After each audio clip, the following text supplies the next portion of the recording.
हिंदी दर्शन में आपका स्वागत है। हम आदिकालीन जो साहित्य है उसके वस्तुनिष्ठ प्रश्नों पर चर्चा कर रहे हैं। आज की कक्षा में हम आदिकाल का जो अपभ्रंश साहित्य है उसके वस्तुनिष्ठ प्रश्न हैं उनको हल करेंगे, उनका व्याख्यात्मक विश्लेषण देखेंगे। तो आइए देखते हैं हमारा पहला प्रश्न। स्वयंभू से संबंधित जो अपभ्रंश साहित्य है उससे संबंधित प्रश्न देखेंगे। स्वयंभू से संबंधित कौन सा कथन सही है, अर्थात जो अपभ्रंश कवि है स्वयंभू उससे संबंधित कौन सा कथन सही है। रामकुमार वर्मा के अनुसार हिंदी के ये प्रथम कवि माने जाते हैं, बिल्कुल सही है। अपभ्रंश का प्रथम महाकवि भी इन्हें कहा जाता है, या फिर अपभ्रंश का वाल्मीकि के नाम से ये जाने जाते हैं, या उपयुक्त सभी। तो ये जो सभी कथन हैं ये स्वयंभू से संबंधित सही हैं कि ये हिंदी के प्रथम कवि हैं, महाकवि हैं। अपभ्रंश के वाल्मीकि के नाम से इन्हें जाना जाता है, अपभ्रंश का वाल्मीकि इन्हें कहा जाता है स्वयंभू को। ये सभी तथ्य सही है। अगला प्रश्न देखते हैं। स्वयंभू को अपभ्रंश का वाल्मीकि किसने कहा? स्वयंभू को अपभ्रंश का वाल्मीकि कहते हैं। अपभ्रंश की रामायण कथा इनका जो काव्य है पौम चरिऊ उसको कहते हैं। तो ये अपभ्रंश का वाल्मीकि किसके द्वारा कहा गया है? आचार्य रामचंद्र शुक्ल ने कहा है, रामकुमार वर्मा ने कहा है, भयाणी ने कहा है, या किसी ने नहीं कहा है?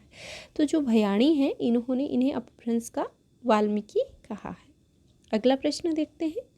स्वयंभू द्वारा रचित रचना है, स्वयंभू की कौन सी रचना मानी जाती है? पौमचरिऊ, रिठ्ठेणमणि चरिऊ, स्वयंभू छंद, या सभी? तो ये जो सभी रचनाएं हैं ये स्वयंभू के द्वारा रचित मानी जाती हैं। इसके अलावा पंचमी चरिऊ भी एक और इनकी रचना है। इनका जो समय है स्वयंभू का वो 8वीं शताब्दी माना जाता है, या फिर यूँ कहें 783 ईस्वी। पौमचरिऊ जो इनकी रचना है इसमें भगवान राम के चरित्र का वर्णन किया गया है। अतः इस रचना को डॉक्टर भयाणी ने अपभ्रंश की रामायण कथा कहा है और स्वयंभू को अपभ्रंश का वाल्मीकि कहा है। किस रचना के आधार पर कहा है अपभ्रंश का वाल्मीकि? तो पौमचरिऊ के आधार पर। किसने कहा है? भयाणी ने कहा है। और जो इनकी रचना है पौमचरिऊ उसको क्या कहा है? अपभ्रंश की रामायण कथा कहा है। जो इनकी दूसरी रचना है रिठ्ठेणमणि चरिऊ, इस रचना में क्या है? कृष्ण के चरित्र का वर्णन किया गया है। इनको अपभ्रंश का प्रथम महाकवि भी कहा जाता है। इनकी जो पौमचरिऊ रचना है इसमें अपभ्रंश की प्रथम कड़वकबद्ध रचना ये मानी जाती है। कड़वक का मतलब 7 चौपाई के बाद जहाँ एक दोहा आता है उसको कड़वकबद्ध रचना कहते हैं। तो पौमचरिऊ पहली कड़वकबद्ध रचना मानी जाती है। पौमचरिऊ से संबंधित कई प्रश्न पूछे जाते हैं। पौमचरिऊ में लगभग 12,000 श्लोक हैं। इसमें 5 कांड और 90 संधियाँ हैं।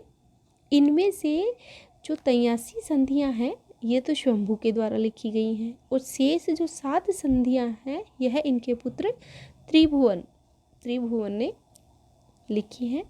तो यह भी प्रश्न पूछा जाता है कि पौमचरिऊ को पूरा किसने किया था? तो इनके जो पुत्र हैं त्रिभुवन उन्होंने पूरा किया था।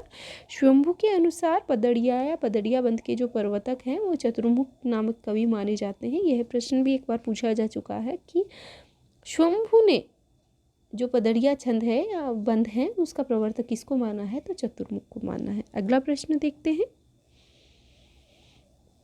स्वयंभू की कौन सी रचना में कृष्ण चरित्र का वर्णन मिलता है? अभी हमने बात की कि इनकी जो रिठ्ठेणमणि चरिऊ रचना है इसमें कृष्ण का चरित्र मिलता है, पौमचरिऊ में राम का चरित्र मिलता है। तो इस प्रकार रिठ्ठेणमणि चरिऊ में इनके कृष्ण के चरित्र का वर्णन मिलता है। अगला प्रश्न देखते हैं।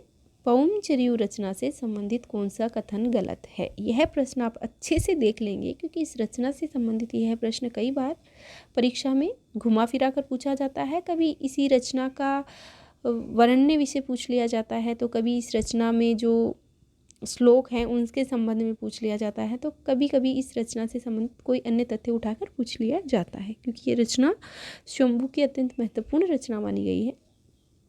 इसमें भगवान राम के चरित्र का वर्णन है, अतः भयाणी ने इसे अपभ्रंश की रामायण कथा कहा है। ये बिल्कुल सही है। पौमचर्यु अपभ्रंश की प्रथम कड़वकबद्ध रचना मानी जाती है, जिसमें 7 चौपाई के बाद एक दोहा आता है। यह भी सही है। पौमचर्यु में 8000 श्लोक हैं और 90 संधियां हैं, जिसमें 83 संधियां स्वयंभू ने और शेष जो 7 संधियां हैं इनके पुत्र त्रिभुवन ने पूरी की हैं। तो यहाँ यह जो दिया हुआ है यह गलत हो जाता है, क्योंकि पौमचर्यु में 8000 श्लोक नहीं है, अभी तो 12000 श्लोक हैं, तो ये गलत हो जाएगा। तो आप इसका उत्तर कर लेंगे से। अगला देखते हैं और क्या दिया हुआ है। शंभू के अनुसार बदड़िया छंद का प्रवर्तक चतुर्मुख माने गए हैं, यह सही है। अगला प्रश्न देखते हैं। पुष्पदंत का समय माना जाता है। पुष्पदंत का समय कौन सा माना जाता है? 8वीं शताब्दी, 10वीं शताब्दी या 12वीं शताब्दी या कोई नहीं। तो 8वीं शताब्दी तो किसका माना जाता है? शंभू का माना जाता है। और पुष्पदंत का जो समय है यह 10वीं शताब्दी माना जाता है। 12वीं शताब्दी किसका माना जाता है? 12वीं शताब्दी या इसके उत्तरार्ध का लगभग जो है वह अब्दुल रहमान का समय माना जाता है। अब्दुल रहमान। और जो हेमचंद्र हैं, हेमचंद्र इनका समय भी लगभग 12वीं शताब्दी के आसपास का ही माना जाता है। तो इनका समय भी आप ध्यान में रखेंगे। अगला प्रश्न देखते हैं। पुष्पदंत की प्रमुख उपाधियाँ कौन सी हैं? पुष्पदंत को कौन कौन सी उपाधि मिली हुई थी? किस किस अन्य नाम से पुष्पदंत जाने जाते हैं? अभिमान मेरु, काव्य रत्नाकर, कवि कुल तिलक या सभी? तो ये जो सभी उपाधियाँ हैं ये पुष्पदंत को मिली हुई थी। अभिमान मेरु की, काव्य रत्नाकर की, कवि कुल तिलक की। अगला प्रश्न देखते हैं। पुष्पदंत से संबंधित कौन सा कथन गलत है? गलत कथन आपको देखना है कि कौन सा कथन पुष्पदंत से संबंधित नहीं है। इनका समय 8वीं शताब्दी माना जाता है, तो ये पहला ही कथन गलत हो जाता है, क्योंकि पुष्पदंत का जो समय है यह 10वीं शताब्दी माना जाता है। अन्य तथ्य भी देख लेते हैं। ये प्रारंभ में शैव मतानुयायी थे, किंतु बाद में अपने आश्रयदाता के अनुरोध पर जैन पथ इन्होंने स्वीकार किया, यह बिल्कुल सही है। शिव सिंह सेंगर ने इनको अपभ्रंश का बहुभूति कहकर पुकारा है, यह भी सही है। और अपभ्रंश का वेदव्यास कहने वाले इनको भयाणी थे। तो जो पुष्पदंत हैं इनको अपभ्रंश का वेदव्यास कहा जाता है। और किसके द्वारा कहा गया था? तो भयाणी के द्वारा। अगला प्रश्न देखते हैं। पुष्पदंत की रचना मानी जाती है या कौन सी रचना पुष्पदंत की है? महापुराण, णय कुमार चर्यु या नाग कुमार चर्यु एक ही बात है। जस हर चर्यु या यशोधरा चरित एक ही बात है, या उपयुक्त सभी?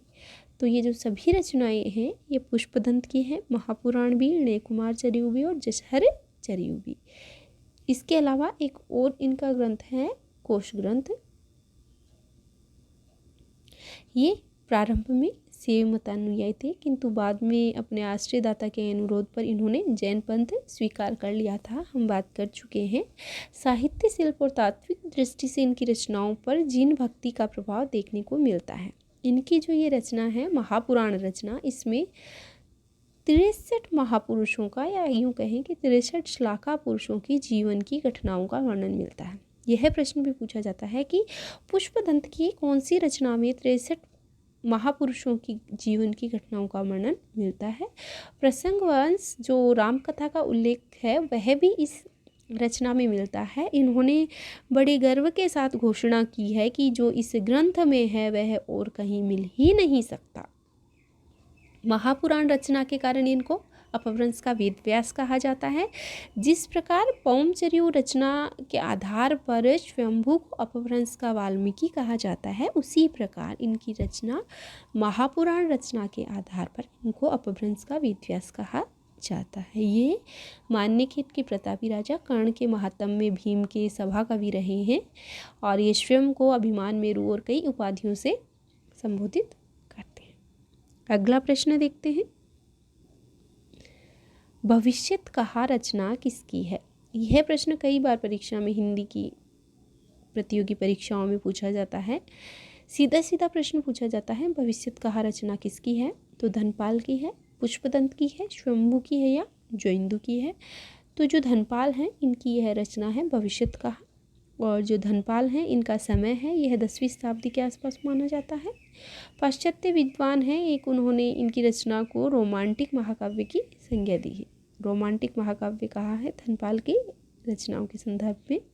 अगला प्रश्न देखते हैं, संदेश रासक रचना के बारे में है कि संदेश रासक रचना है एक खंड काव्य है या एक महाकाव्य है या प्रबंध काव्य है या कोई नहीं है। पहले तो ये देख लेते हैं कि संदेश रासक जो रचना है ये किसकी है, तो अब्दुल रहमान की रचना है यह।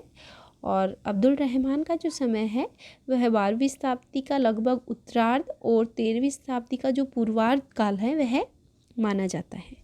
संदेश रासक जो रचना है यह एक खंड काव्य है जिसमें विक्रमपुर की एक वियोगिनी की विरह व्यथा का वर्णन किया गया है। जो अब्दुल रहमान है इनको दहमान भी कहा जाता है। ये किसी भी भारतीय भाषा में रचना करने वाले प्रथम मुसलमान कवि माने जाते हैं। संदेश रासक जो रचना है वह श्रृंगार काव्य परंपरा की सर्वप्रथम रचना मानी जाती है। इसे आप ध्यान रखेंगे कि संदेश रासक श्रृंगार काव्य परंपरा की सर्वप्रथम रचना मानी जाती है। अगला प्रश्न देखते हैं, संदेश रासक से संबंधित कौन सा कथन सत्य है। मूलतः यह विरह काव्य है, बिल्कुल सही है। इसमें विक्रमपुर की एक वियोगिनी की विरह की व्यथा का वर्णन किया गया है। आदिकाल का मेघदूत यह ग्रंथ कहलाता है संदेश रासक, यह भी सही है। श्रृंगार परंपरा की यह सर्वप्रथम रचना मानी जाती है, यह भी सही है। या उपयुक्त सभी, तो ये जो सभी कथन है यह संदेश रासक से संबंधित सही है। अगला प्रश्न देखते हैं, जो इंदु जिसे कहीं कहीं योगिंद्र भी कहते हैं, एक ही बात है क्योंकि योगिंद्र की रचना अगर पूछ लेते हैं तो आपको भ्रम में नहीं रहना है। जो इंदु की रचना कौन सी मानी जाती है, परमात्मा प्रकाश, योगसार या दोनों या कोई नहीं।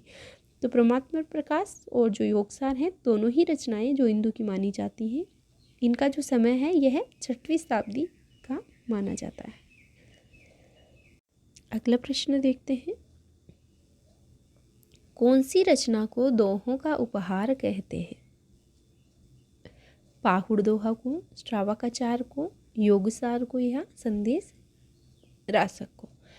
तो जो पाहुड़ दोहा रचना है इसको दोहों का उपहार कहते हैं और राम सिंह इसके रचनाकार हैं, पाहुड़ दोहा के राम सिंह। और राम सिंह का जो समय है वह 11वीं शताब्दी निर्धारित किया गया है। इस रचना में पाहुड़ दोहा में इंद्रिय सुख और अन्य जो सांसारिक सुख हैं उनकी निंदा की गई है और त्याग, आत्मज्ञान और आत्मानुभूति को महत्व दिया गया है। अगला प्रश्न देखते हैं, आदिकाल में रचित हरिभद्र सूरी हास्य ग्रंथ किसका है। हरिभद्र सूरी जो हास्य ग्रंथ है वह किसने लिखा है आदिकाल में, तो धूर्ताख्यान। हरिभद्र सूरी का जो हास्य ग्रंथ है वह कौन सा है, धूर्ताख्यान, ललित विस्तरा, नेमिनाथ चरियु या जसहर चरियु। नेमिनाथ चरियु जो है वह भी हरिभद्र सूरी का है। जसहर चरियु है यह भी ग्रंथ हरिभद्र सूरी का है। और जो ललित विस्तरा है यह भी इनका ग्रंथ है, लेकिन जो धूर्ताख्यान ग्रंथ है यह इनका हास्य ग्रंथ है। अगला प्रश्न देखते हैं, भला हुआ जो मारिया बहिणी मारा कंत लज्जे जो बैसिए हुजई भग्गा घउएं में कौन सी भाषा का प्रयोग किया गया है। यह कई जगह पूछा गया है। इसमें अपभ्रंश भाषा का प्रयोग है, हिंदी भाषा का प्रयोग है, पाली का प्रयोग है या फिर सभी भाषाओं का प्रयोग यहाँ हुआ है। तो हम क्या कहेंगे कि भला हुआ जो मारिया बहिणी मारा कंत लज्जे जो वयम सिए हु जई भग्गा घउएं। तो इस दोहे में अपभ्रंश भाषा का प्रयोग किया गया है। यह जो पंक्ति ली गई है यह हेमचंद्र का जो शब्दानुशासन है या हेमचंद्र का सिद्ध हेमचंद्र शब्दानुशासन एक बड़ा भारी व्याकरण ग्रंथ है। यह प्रश्न भी पूछा जाता है कि जो हेमचंद्र शब्दानुशासन है वह एक व्याकरण ग्रंथ है। इसमें संस्कृत प्राकृत और अपभ्रंश तीनों भाषाओं का समावेश किया गया है। हेमचंद्र का जो समय है ये 12वीं शताब्दी निर्धारित किया गया है। ये गुजरात के सोलंकी राजा सिद्धराज जयसिंह और उनके भतीजे कुमारपाल के आश्रय में रहते थे। और ये कथन भी पूछा जाता है, ये पंक्ति भी पूछी जाती है देख करके कि ये पंक्ति किसकी है, तो हेमचंद्र की है। इनका जो ग्रंथ है ये शब्दानुशासन है। अगला प्रश्न देखते हैं, हेमचंद्र के शब्दानुशासन से संबंधित कौन सा कथन सत्य है? इनका समय 12वीं शताब्दी निर्धारित किया गया है, बिल्कुल सही है। यह एक व्याकरण ग्रंथ है, यह भी सही है। इसमें संस्कृत, प्राकृत और अपभ्रंश तीनों भाषाओं का समावेश किया गया है, या फिर सभी। तो ये सभी कथन जो हैं यह हेमचंद्र के शब्दानुशासन से संबंधित सही हैं। अगला प्रश्न देखते हैं, सुमेलित नहीं है। रचना और रचनाकार का नाम दिया हुआ है और यहाँ पूछा गया है कि कौन सा सुमेलित नहीं है। मेरुतुंग प्रबंध चिंतामणि, मेरुतुंग की प्रबंध चिंतामणि, तो यह सही है।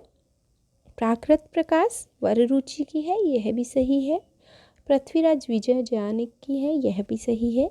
और कुवलयमाला जो है यह सोमप्रभ सूरी की नहीं है, अपितु कुवलयमाला जो रचना है यह उद्योतन सूरी की रचना है, जिसमें आदिकाल का प्राचीनतम गद्य ग्रंथ से माना जाता है कुवलयमाला को। और जो सोमप्रभ सूरी है इनकी कौन सी रचना है, तो